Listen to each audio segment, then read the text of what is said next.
সারাদিন যে আজকে কী কত দূর করেছে নিজেও জানি না।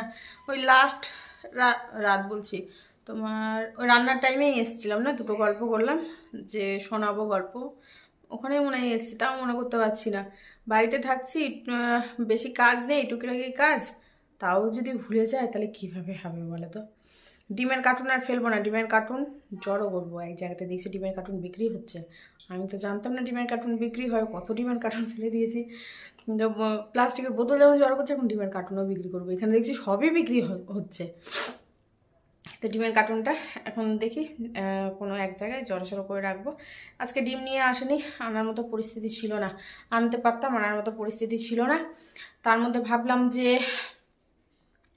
সবজি বাজারটা হয়নি, সবজি বাজারটা আসার সময় ভাবলাম এখান থেকেই করব, দুয়ারের সামনেই বসে এখান থেকেই করব। তো আজকে ছেলেটা বসেনি, তো কালকে এখান থেকে এখানে আবার একটু হাঁটা হয়ে যাবে, তার জন্য